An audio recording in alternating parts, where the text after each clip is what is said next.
আসসালামু আলাইকুম ওরহমতুল্লাহ। প্রিয় ভাই ও বোনেরা, আপনাদের স্বাগতম সিরাত আত তাকওয়া চ্যানেলে। আজ আমরা শুরু করছি একটি নতুন সিরিজ, অতিরিক্ত চিন্তা করবেন না। চিন্তা করা মানুষের স্বাভাবিক বৈশিষ্ট্য। যদি কারো চিন্তা না থাকে তবে সে মানুষই নয়। কিন্তু সমস্যা হয় তখন যখন চিন্তা আমাদের জীবনকে গ্রাস করে ফেলে। অতিরিক্ত চিন্তা, ওভারথিংকিং, আমাদের মনের শান্তি কেড়ে নেয়। অতিরিক্ত চিন্তা আমাদের ইবাদতে মনোযোগ কমিয়ে দেয়। অতিরিক্ত চিন্তা আমাদের আল্লাহর উপর ভরসাকে দুর্বল করে ফেলে। কিন্তু আল্লাহ বারবার কুরআনে আমাদের স্মরণ করিয়ে দিয়েছেন, তুমি একা নও, তোমার উপর আল্লাহর দয়া সব সময় আছে। কেন আমরা অতিরিক্ত চিন্তা করি? ভবিষ্যৎ নিয়ে ভয়, কাল কি হবে, আমি সফল হব তো, আমার রিজিক আসবে তো। অতীতের ভুল, আমি যা করেছি আল্লাহ আমাকে ক্ষমা করবেন তো। মানুষের দৃষ্টিভঙ্গি, লোকজন আমার সম্পর্কে কি বলবে। অনিশ্চয়তা, জীবনের প্রতিটি মোড়ে আমরা যেন অন্ধকার দেখি। এই সব মিলিয়েই আমাদের মনে অতিরিক্ত চিন্তা জমতে থাকে। আমরা বারবার ভেবে যাই, অথচ সমাধান কিছুই হয় না। আল্লাহ বলেন, তোমরা আমাকে স্মরণ করো, আমি তোমাদের স্মরণ করব। তোমরা আমার প্রতি কৃতজ্ঞ হও, অকৃতজ্ঞ হও না। সূরা আল বাকারা, আয়াত 152। এই আয়াতে এক আশ্চর্য শিক্ষা আছে।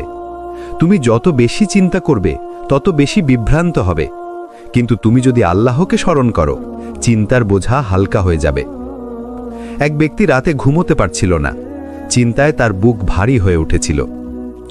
সে ভাবছিল, আমার রিজিক আসবে তো, আমার পরিবার বাঁচবে তো। সেই রাতে সে এক আলেমের কাছে গেল। আলেম তাকে বললেন, তুমি তোমার কাঁধে যা বহন করছো সেটা তো আসলে আল্লাহর দায়িত্ব। তুমি শুধু চেষ্টা করবে, বাকিটা ছেড়ে দাও তার উপর। এটা শুনে সে কেহলে ফেলল, কারণ সে বুঝল চিন্তা করে নয়, বরং আল্লাহর উপর ভরসা করলেই শান্তি আসে। অতিরিক্ত চিন্তা আমাদের মানসিক শান্তি কেড়ে নেয়, কিন্তু আল্লাহর জিকির আমাদের শান্তি ফিরিয়ে দেয়। মনে রাখবেন, চিন্তা করার বদলে দোয়া করুন, দুশ্চিন্তা করার বদলে আল্লাহর উপর ভরসা করুন। চিন্তার আসল শত্রুকে, আর কিভাবে এই শত্রু আমাদের ঈমানকে ধীরে ধীরে দুর্বল করে ফেলে? চিন্তার আসল শত্রু হল শয়তান। চিন্তা কোনো রোগ নয়, বরং মানুষের একটি স্বাভাবিক অনুভূতি। কিন্তু যখন সেটা নিয়ন্ত্রণের বাইরে চলে যায়, তখন এর পিছনে দুটি বড় শক্তি কাজ করে।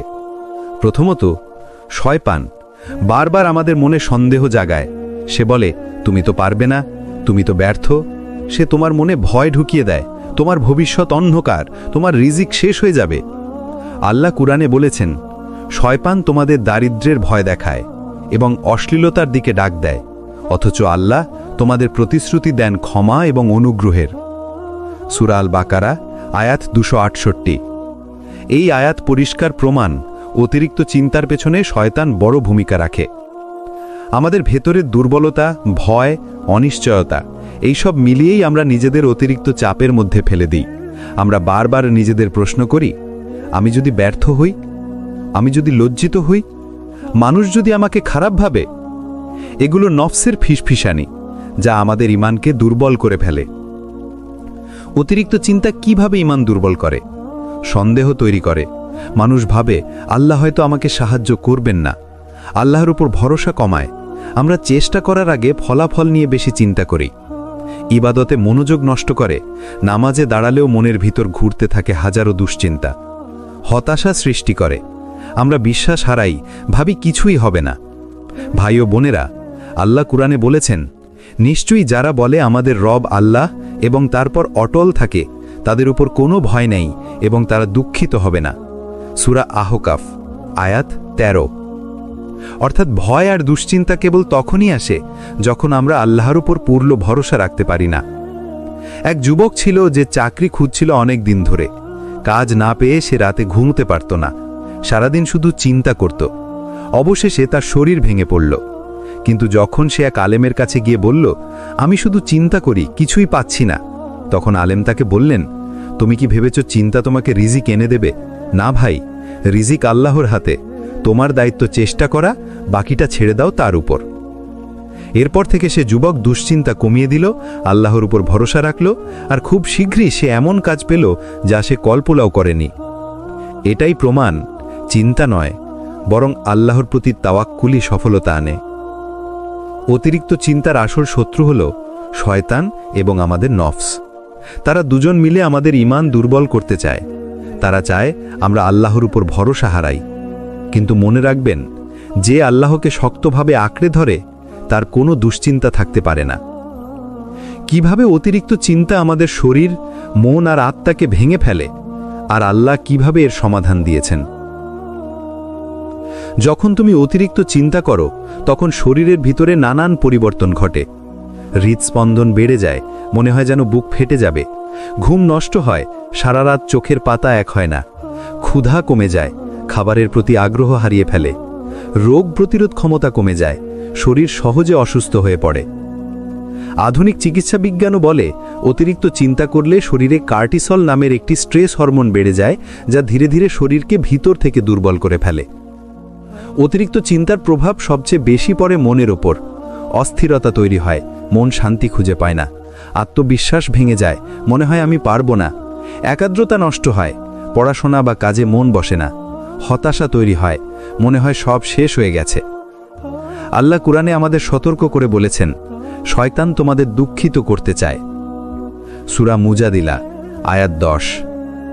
অর্থাৎ দুঃখ, অতিরিক্ত চিন্তা এইসব শয়তানের অন্যতম অস্ত্র। শরীর আর মন ছাড়াও অতিরিক্ত চিন্তা আমাদের আত্মাকেও প্রভাবিত করে। নামাজে মনোযোগ হারিয়ে যায়, কুরআন পড়লেও আয়াত হৃদয়ে বসে না, দোয়া করলেও মনে হয় আল্লাহ শুনছেন তো। ভাই ও বোনেরা, এটাই হলো সবচেয়ে বড় বিপদ। কারণ অতিরিক্ত চিন্তা ধীরে ধীরে আমাদের তাওয়াক্কুল অর্থাৎ আল্লাহর উপর ভরসাকে দুর্বল করে দেয়। আল্লাহ জানেন তার বান্দারা চিন্তায় পড়ে যাবে, তাই আল্লাহ কোরআনে সরাসরি সমাধান দিয়েছেন। যে ব্যক্তি আল্লাহকে ভয় করে ও তার উপর ভরসা করে তার জন্য আল্লাহ যথেষ্ট। নিশ্চয়ই আল্লাহ তার উদ্দেশ্য পূর্ণ করবেন। সূরা আত-তালাক আয়াত 2 ও 3। এই আয়াত 3টি জিনিস শিখিয়েছে। প্রথম, ভয় ও চিন্তার মূল সমাধান হল আল্লাহকে ভয় করা। দ্বিতীয়, ভবিষ্যৎ নিয়ে আতঙ্ক নয়, বরং আল্লাহর ওপর ভরসা রাখা। তৃতীয়, আল্লাহ সর্বদা বান্দার উদ্দেশ্য পূর্ণ করেন সময় মতো। একজন মা ছিলেন, তার সন্তানের অপারেশনের সময় ঘন্টার পর ঘন্টা বসে কাঁদছিলেন। মনে হচ্ছিল দুনিয়া ভেঙে পড়েছে। কিন্তু ডাক্তার অপারেশন শেষে বললেন, আপনার সন্তান সম্পূর্ণ সুস্থ আছে।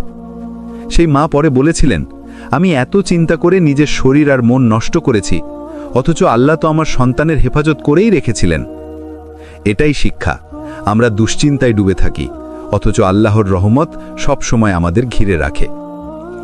অতিরিক্ত চিন্তা আমাদের শরীর, মন আর আত্মাকে ধ্বংস করে ফেলে। কিন্তু আল্লাহ আমাদের জন্য দিয়েছেন একটি সুন্দর সমাধান, তাওয়াক্কুল, দোয়া আর ধৈর্য। মনে রাখুন, চিন্তা তোমাকে দুর্বল করে, আর আল্লাহর উপর ভরসা তোমাকে শক্তিশালী করে। চিন্তা এটা এক ধরনের আগুন। বাইরে থেকে হয়তো কেউ বুঝতেই পারছে না, কিন্তু ভেতরে ভেতরে সেটা ধীরে ধীরে আপনাকে জ্বালিয়ে দিচ্ছে। ছোট ছোট শঙ্কা, ভয়, অজানা ভবিষ্যতের চাপ সব একসাথে হয়ে মনে হয় বুকের ভেতর 1000 কিলো পাথর বসে আছে। কিন্তু মনে রাখবেন, চিন্তা কখনোই সমস্যার সমাধান নয়, বরং অতিরিক্ত চিন্তা করলে সমস্যা আরও বড় হয়ে যায়। একটা বাস্তব উদাহরণ দিই। আপনি যদি রাতের বেলা ঘুমোতে চান, অথচ বারবার নিজেকে বলেন, যদি ঘুম না আসে, যদি কাল সকালে আমি ফ্রেশ না থাকি, তাহলেই ঘুম আসবে না। একইভাবে জীবনের প্রতিটি ক্ষেত্রে যখন আমরা অতিরিক্ত চিন্তা করতে থাকি, তখন বাস্তব সমস্যার তুলনায় আমাদের মনে তার আকার আরও বিশাল হয়ে ওঠে। আল্লাহ তাআলা কুরআনে বলেছেন, আর যে আল্লাহর উপর ভরসা করে তার জন্য তিনিই যথেষ্ট। সূরা আত-তালাক 3। দেখুন, এখানে আল্লাহ আমাদের সরাসরি আশ্বস্ত করেছেন, তুমি যদি আমার উপর ভরসা করো তাহলে তোমাকে অকারণ দুশ্চিন্তায় ডুবে থাকতে হবে না, কারণ আমি আছি, আমি তোমার ব্যাপারগুলো সামলাবো। কিন্তু আমরা কি করি? আমরা আল্লাহর হাতে ছেড়ে দেওয়ার বদলে নিজের মনের মধ্যে হাজারো যদি আর কিন্তু বানিয়ে ফেলি। যদি চাকরি না পাই, যদি ব্যবসা নষ্ট হয়, যদি পরীক্ষায় ফেল করি, যদি মানুষ কি বলে, এই যদিগুলোই আমাদের চিন্তাকে পাহাড়ে রূপান্তরিত করে। অথচ আল্লাহর কাছে কখনোই যদি থাকে না। আল্লাহর কাছে আছে নিশ্চিত সিদ্ধান্ত, সঠিক সময় আর সেরা পরিকল্পনা। হাদিসে এসেছে, রাসূলুল্লাহ সাল্লাল্লাহু আলাইহি ওয়াসাল্লাম বলেছেন, যদি তোমরা আল্লাহর উপর প্রকৃত ভরসা করতে তবে তিনি তোমাদেরকে এমনভাবে রিজিক দিতেন যেমন তিনি পাখিদের রিজিক দেন। তারা সকালে ক্ষুধার্ত অবস্থায় বের হয় আর সন্ধ্যায় পরিতৃপ্ত হয়ে ফিরে আসে। তিরমিজি। একটু ভেবে দেখুন, পাখিদের কোনো ব্যাংক ব্যালেন্স নেই, কোনো সঞ্চয় নেই, কোনো বড় পরিকল্পনাও নেই, তবুও তারা প্রতিদিন অল্প কয়েক ফোঁটা খাবারের জন্য আকাশে উড়ে বের হয় আর আল্লাহ তাদের জন্য যথেষ্ট ব্যবস্থা করেন। তাহলে আমরা কেন ভাবি যে আল্লাহ আমাদের দেখছেন না? ভাই ও বোনেরা, অতিরিক্ত চিন্তা আপনার দোয়াকে দুর্বল করে দেয়। যখন আপনি বারবার চিন্তা করতে থাকেন তখন আপনি আসলে নিজের মনে এই বার্তাটাই বসিয়ে দেন, আমি একা, কেউ নেই। অথচ আল্লাহ বলছেন, আমি আছি, আমি যথেষ্ট। তাহলে আজ একটা সিদ্ধান্ত নিন, চিন্তাকে আল্লাহর হাতে ছেড়ে দিন। আপনার দোয়া করুন, চেষ্টা করুন আর বাকিটা তার উপর ভরসা করুন। কারণ যে আল্লাহ আপনার হৃৎস্পন্দন পর্যন্ত জানেন, তিনি তো আপনার ভবিষ্যতের প্রতিটি ধাপ জানেন। অতিরিক্ত চিন্তার শিকার হলে দোয়া কিভাবে মনকে শান্ত করে। চিন্তা যখন বুকে কষে ধরে তখন মানুষের মনে হয় এই পৃথিবীতে আর কেউ তাকে বুঝতে পারছে না, কেউ সাহায্য করতে পারছে না। এই অবস্থাতেই দোয়া হলো সেই দরজা যা আল্লাহ বান্দার জন্য সর্বদা খোলা রেখেছেন। রাসূলুল্লাহ সাল্লাল্লাহু আলাইহি ওয়াসাল্লাম বলেছেন, দোয়া হলো ইবাদতের মূল। তিরমিজি। অর্থাৎ দোয়া শুধু কিছু চাওয়ার নাম নয়, বরং দোয়া করার মাধ্যমে বান্দা সরাসরি আল্লাহর সাথে সম্পর্ক গড়ে তোলে। দোয়ার ভেতরে এক ধরনের প্রশান্তি আছে, কেননা যখন আপনি দোয়া করেন তখন আপনি আসলে নিজের মনের সব চিন্তা, দুঃখ, হতাশা, ভয় সব আল্লাহর কাছে উজাড় করে দেন। একবার ভেবে দেখুন তো, মানুষের কাছে যখন আপনি সমস্যা বলেন তখন হয়তো তারা শোনে, হয়তো না। তারা সমাধান দিতে পারলেও অনেক সময় আপনার ভেতরের যন্ত্রণা বুঝতে পারে না। কিন্তু আল্লাহ, তিনি তো আপনার অন্তরের প্রতিটি অনুভূতি জানেন। এমনকি আপনি যে কষ্টের কথা মুখে আনতেই পারছেন না, সেটাও তিনি জানেন। চিন্তা যখন আপনাকে আঘাত করে তখন শয়তান বারবার হুইসপার করে, তুমি শেষ, তোমার আর কোনো পথ নেই। কিন্তু দোয়া করার মুহূর্তে আপনি আল্লাহকে মনে করিয়ে দেন, আমার মালিক তো তুমি, আমার পথ তৈরি করার ক্ষমতা শুধু তোমার। তখন শয়তানের সে হুইসপার দুর্বল হয়ে যায় আর আপনার মনে এক ধরনের শক্তি ফিরে আসে। কুরআনে আল্লাহ তাআলা বলেছেন, তোমরা আমাকে ডাকো, আমি তোমাদের দোয়া কবুল করব। সূরা গাফির 60। ভাই ও বোনেরা, খেয়াল করুন, আল্লাহ শুধু দোয়া করতে বলেননি, বরং প্রতিশ্রুতি দিয়েছেন, আমি কবুল করব। এর মানে হলো আপনার দোয়া কখনোই শূন্যে ঝুলে থাকে না। সেটা কখনো সাথে সাথে কবুল হয়, কখনো সময় নিয়ে হয়, আর কখনো আল্লাহ তার বিনিময়ে আপনার জন্য আরও ভালো কিছু লিখে দেন। এখন প্রশ্ন আসতে পারে, যখন আমরা অতিরিক্ত চিন্তায় ডুবে যাই তখন দোয়া করার উপকারিতা কি? প্রথমত, দোয়া আপনাকে মনে করিয়ে দেয় আপনি একা নন। দ্বিতীয়ত, দোয়া আপনার মনকে বোঝায় আল্লাহ আছেন, তিনি শুনেন, তিনি ব্যবস্থা করবেন। তৃতীয়ত, দোয়া আপনার চিন্তাকে আল্লাহর কাছে সঁপে দেয়, ফলে আপনার মাথার ভেতরের ভার হালকা হয়ে যায়। রাসূলুল্লাহ সাল্লাল্লাহু আলাইহি ওয়াসাল্লামের জীবনে দেখুন, তিনি জীবনের প্রতিটি কষ্টে, প্রতিটি চিন্তায় আল্লাহর কাছে ফিরে গেছেন। তিনি রাতে কেঁদে কেঁদে দোয়া করেছেন, সিজদায় ঘন্টার পর ঘন্টা থেকেছেন। অথচ তাঁরই তো পৃথিবীর সবচেয়ে বড় দায়িত্ব ছিল। তবুও দোয়ার মাধ্যমে তিনি শান্তি খুঁজে নিয়েছেন। তাহলে আমাদের জন্য দোয়া এত শক্তিশালী কেন?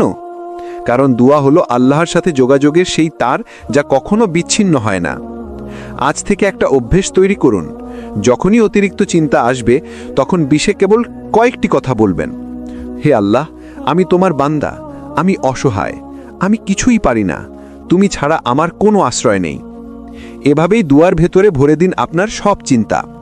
আল্লাহর কসম, আপনার অন্তরের ভার হালকা হয়ে যাবে। রাসূলুল্লাহ সাল্লাল্লাহু আলাইহি ওয়াসাল্লাম যে বিশেষ দোয়াগুলো শিখিয়েছেন, যা দুশ্চিন্তা, ভয় আর অতিরিক্ত চিন্তা দূর করে। চিন্তার পাহাড় যখন বুকের ভেতর জমে যায় তখন মানুষ হাঁপিয়ে ওঠে, মনে হয় বুকে যেন ভারী পাথর চেপে আছে। ঠিক তখনই দোয়া হলো সেই আলো যা অন্ধকার ভেদ করে হৃদয়কে শান্ত করে। রাসূলুল্লাহ সাল্লাল্লাহু আলাইহি ওয়াসাল্লাম আমাদের কিছু বিশেষ দোয়া শিখিয়ে গেছেন, যেগুলো তিনি সাহাবাদের শেখাতেন। আসুন আজ আমরা সেই দোয়াগুলো নিয়ে আলোচনা করি। দুশ্চিন্তা ও কষ্ট দূর করার দোয়া। হযরত আবু হুরায়রা রাদিয়াল্লাহু তাআলা আনহু থেকে বর্ণিত, রাসূলুল্লাহ সাল্লাল্লাহু আলাইহি ওয়াসাল্লাম যখন কোনো কষ্ট, দুশ্চিন্তা বা সমস্যায় পড়তেন তখন এই দোয়া পড়তেন, আল্লাহুম্মা রাহমাতাকা আরজু ফালা তাকিলনি ইলা নাফসি তরফাতা আইন ওয়া আসলিহ লি শা'নি কুল্লা লা ইলাহা ইল্লা আন্ত। হে আল্লাহ, আমি তোমার রহমতের আশা করি। এক মুহূর্তের জন্য আমাকে আমার নিজের নফসের উপর ছেড়ে দিও না। আমার সব ব্যাপার ঠিক করে দাও, তুমি ছাড়া কোনো ইলাহ নেই। আবু দাউদ। এই দোয়া আমাদের শেখায় চিন্তার সময় নিজের উপর ভরসা না করে পুরোপুরি আল্লাহর উপর নির্ভর করতে হবে। দুশ্চিন্তা দূর করার আরেকটি দোয়া।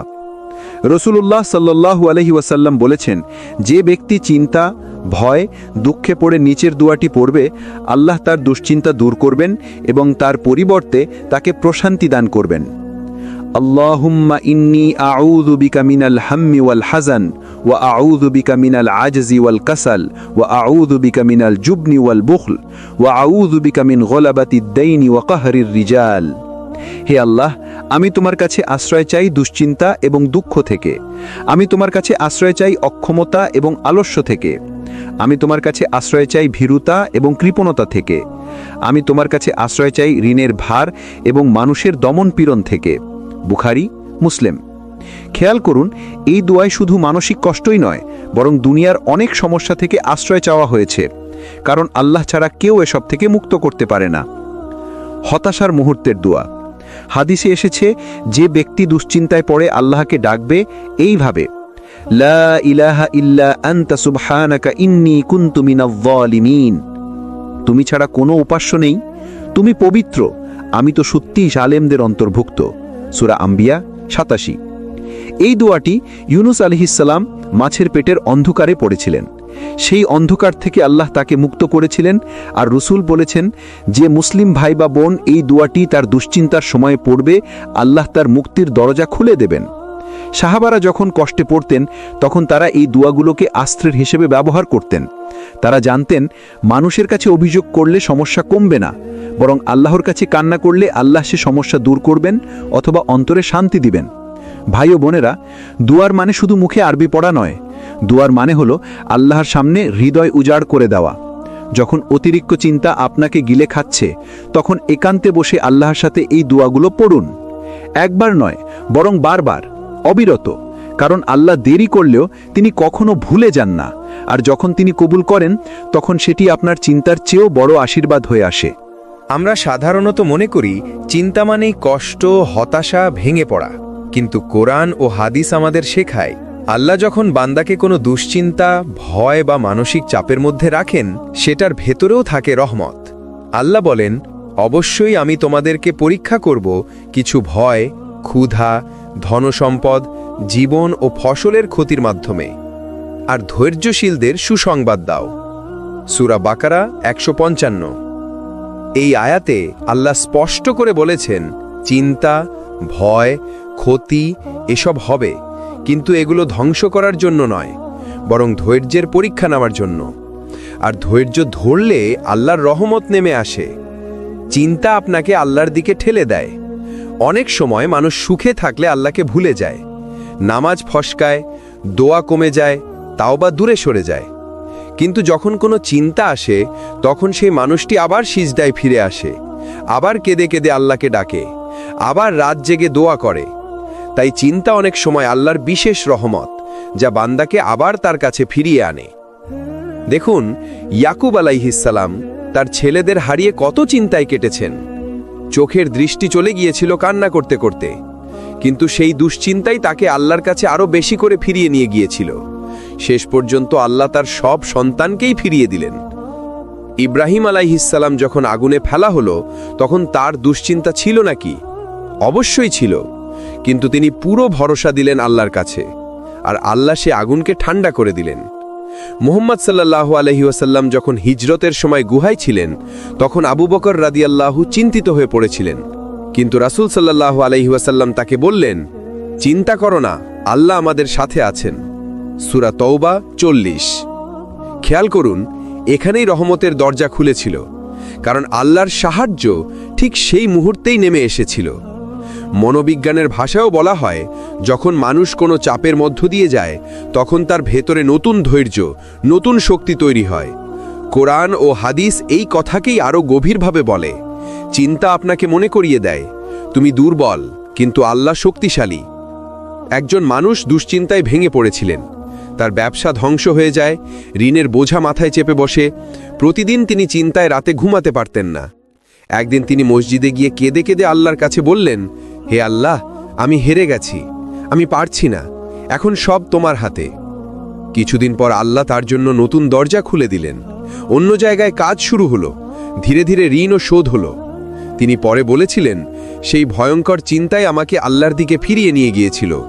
যদি সেটা না হতো, আমি হয়তো কখনো সিজদায় কাঁদতে ফিরতাম না। তাহলে ভাই ও বোনেরা, আজ থেকে আমরা যখন চিন্তায় পড়ব, তখন বলবো, হয়তো এর ভেতরেই আল্লাহর কোনো বিশেষ রহমত আছে। অতিরিক্ত চিন্তার সময় ধৈর্য সাবর কিভাবে কাজ করে, আর ধৈর্যের প্রকৃত মানে কি? অনেকেই ভাবে সাবর মানে চুপচাপ সবকিছু সহ্য করা। না, সাবর মানে হলো আল্লাহর জন্য নিজের মন, জিহ্বা আর কাজকে নিয়ন্ত্রণ করা। অর্থাৎ সমস্যার সময় অভিযোগ না করা, হতাশ না হওয়া, হার মানা নয়, বরং আল্লাহর কাছে ভরসা রেখে টিকে থাকা। রাসূলুল্লাহ সাল্লাল্লাহু আলাইহি ওয়াসাল্লাম বলেছেন, সাবর হলো সেই ধাক্কা লাগার প্রথম মুহূর্তে ধৈর্য ধরা। বুখারী, মুসলিম। অর্থাৎ চিন্তা আসার সাথেই নিজেকে সামলানোই আসল ধৈর্য। আল্লাহ তাআলা বলেন, নিশ্চয়ই আল্লাহ ধৈর্যশীলদের সাথে আছেন। সূরা বাকারা 153। অতিরিক্ত চিন্তার সময় আপনি যদি ধৈর্য ধরেন, আল্লাহ বলছেন, আমি তোমার সাথে আছি। একবার ভাবুন তো, আল্লাহ নিজে যখন সাথে থাকার ওয়াদা দেন, তখন সেই চিন্তা কি আর আগের মতো থাকে? আবার কোরআনে বলা হয়েছে, ধৈর্যশীলদেরকে হিসাব ছাড়াই পুরস্কার দেওয়া হবে। সূরা জুমার 10। অর্থাৎ চিন্তার সময় ধৈর্য ধরলে পুরস্কার সীমাহীন।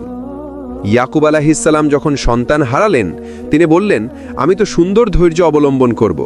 সূরা ইউসুফ 18। ইউসুফ আলাইহিসসালাম কারাগারে গিয়েছিলেন অন্যায়ভাবে, কিন্তু তিনি ধৈর্য ধরলেন। শেষে আল্লাহ তাকে মিশরের মন্ত্রী বানালেন। মুহাম্মদ সাল্লাল্লাহু আলাইহি ওয়াসাল্লামের জীবনে কষ্টের শেষ ছিল না, কিন্তু তিনি সব সময় ধৈর্য ধরে বলেছেন, আমার সাহায্যকারী আল্লাহই যথেষ্ট। যখন অতিরিক্ত চিন্তা আপনার মাথায় ভিড় করে, তখন সাথে সাথে ওযু করুন, 2 রাকাত নামাজ পড়ুন, সিজদায় গিয়ে কেঁদে কেঁদে আল্লাহকে বলুন, হে আল্লাহ, তুমি ছাড়া আমার আর কেউ নেই। এভাবেই নামাজ আপনাকে ধীরে ধীরে শান্ত করবে। এক ভাই বলছিলেন, তিনি দীর্ঘদিন ধরে দুশ্চিন্তায় ভুগছিলেন, রাতে ঘুমাতে পারতেন না, ওষুধ, ডাক্তার সব চেষ্টা করলেন, কিন্তু শান্তি পেলেন না। একদিন তিনি নিয়মিত তাহাজ্জুদ শুরু করলেন। তিনি বললেন, আমার চিন্তা পুরোপুরি শেষ হয়নি, কিন্তু আল্লাহর কসম, আমার অন্তরের অশান্তি চলে গেছে। এখন মনে হয় আল্লাহ আছেন, তিনি আছেই। ভাই ও বোনেরা, নামাজ হলো সেই বিশেষ ওষুধ যা আল্লাহ নিজ হাতে বান্দার জন্য দিয়েছেন। অতিরিক্ত চিন্তা, ভয়, অস্থিরতা সবকিছু নামাজের সিজদায় গলে যায়। অতিরিক্ত চিন্তার পেছনে শয়তানের ভূমিকা এবং কিভাবে আল্লাহর ওপর ভরসা করে সেই ফাঁদ থেকে মুক্তি পাওয়া যায়। শয়তান সব সময় মানুষকে ভয় দেখাতে চায়। আল্লাহ তাআলা কোরআনে বলেছেন, শয়তান তোমাদেরকে দারিদ্র্যের ভয় দেখায় এবং অশ্লীলতার প্রতি উৎসাহিত করে, আর আল্লাহ তোমাদেরকে নিজের পক্ষ থেকে ক্ষমা ও অনুগ্রহের প্রতিশ্রুতি দেন। সূরা আল বাকারা 268। চিন্তা করলেই বুঝবেন, যখন আপনার মন বলে তুমি পারবে না, তোমার রিজিক কমে যাবে, তুমি একা হয়ে যাবে, এগুলো আসলে শয়তানের ফিসফিসানি। শয়তান জানে, যখন আপনি অতিরিক্ত চিন্তায় ডুবে যাবেন, তখন আপনার নামাজে মন বসবে না, আল্লাহর জিকিরে মন টিকবে না, সিদ্ধান্ত নেবার শক্তি হারাবেন। তাই সে সবসময় আপনাকে ফাঁদে ফেলার জন্য নেতিবাচক চিন্তার পাহাড় তৈরি করে দেয়। কিন্তু আল্লাহ বলছেন, যে আল্লাহর ওপর ভরসা করে, আল্লাহ তার জন্য যথেষ্ট। সূরা তালাক 3। মানে আপনি যদি সত্যি আল্লাহর ওপর ভরসা করেন, তবে অতিরিক্ত চিন্তা আপনাকে কষ্ট দিতে পারবে না। ধরুন আপনি নৌকায় আছেন, হঠাৎ ঢেউ শুরু হলো। যদি আপনি শুধু ঢেউয়ের দিকে তাকান, তবে ভয় পাবেন, কিন্তু যদি নাবিকের দিকে তাকান, যিনি দক্ষভাবে নৌকা চালাচ্ছেন, তবে শান্তি পাবেন। আমাদের জীবনের নাবিক হচ্ছেন আল্লাহ, তিনি আছেন, তাই আমাদের ভয় পাওয়ার দরকার নেই। পরের বার যখন শয়তান আপনার কানে ফিসফিস করে বলবে তুমি ব্যর্থ হবে, তখন জোরে জোরে বলুন, হাসবি আল্লাহু লা ইলাহা ইল্লাহু আলাইহি তাওয়াক্কালতু ওয়া হুয়া রাব্বুল আরশিল আজিম। অর্থ, আল্লাহই আমার জন্য যথেষ্ট, তিনি ছাড়া আর কোনো উপাস্য নেই, আমি তার ওপর ভরসা করেছি, আর তিনি মহান আরশের মালিক। এই জিকির শয়তানের ফিসফিসানি কেটে দেবে এবং আপনাকে শান্তি দেবে। যখন আল্লাহ বলেন আমি তোমার সাথে আছি, সেই মুহূর্তেই চিন্তার অবসান ঘটে। আমরা সাধারণত মনে করি সমস্যা মানেই আমরা একা, কিন্তু কোরআনে আল্লাহ স্পষ্টভাবে বলেন, নিশ্চয়ই আমি তোমাদের সঙ্গে আছি। সূরা বাকারা 157।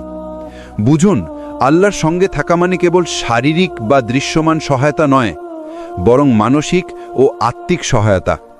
যখন আপনি দুশ্চিন্তায় থাকবেন তখন আল্লাহ আপনার অন্তরের ভাবনা জানেন, আপনার চোখের অশ্রু জানেন, এমনকি আপনার নিঃশ্বাসের গভীরতা পর্যন্ত জানেন।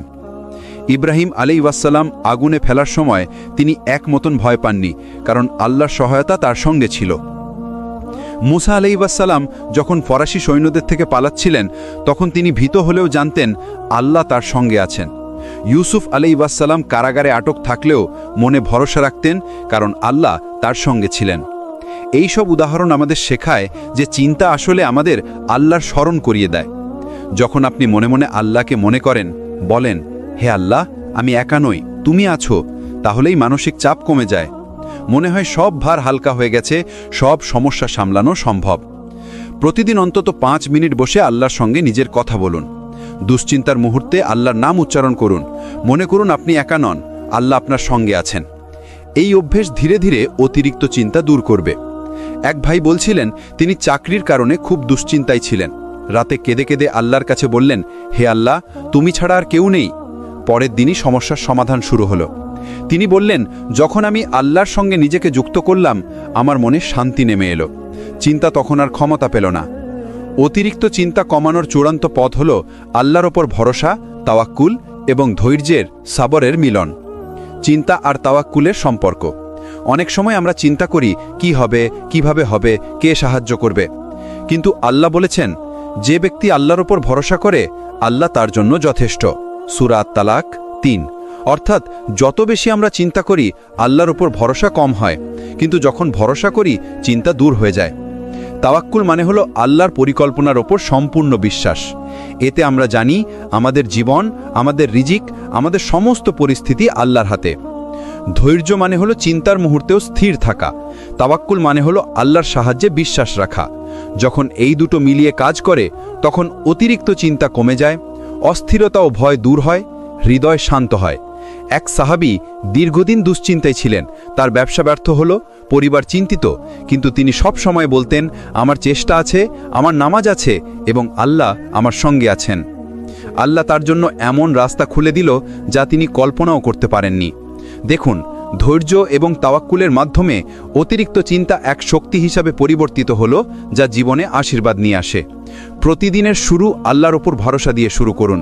সকালবেলার দোয়া পড়ুন, হে আল্লাহ, আমি আজ তোমার ওপর ভরসা করি, আমার কাজ সহজ করো, আমার চিন্তা হালকা করো। চিন্তার মুহূর্তে ধৈর্য ধরুন। শ্বাস নিতে নিতে বলুন, সব কিছু আল্লাহর হাতে, আমি স্থির থাকব। নিয়মিত দোয়া ও নামাজ বজায় রাখুন। প্রতিদিন 5 ওয়াক্ত নামাজ, তাহাজ্জুদ বা দুশ্চিন্তার সময় ছোট দোয়া অন্তরের ভার হালকা করবে।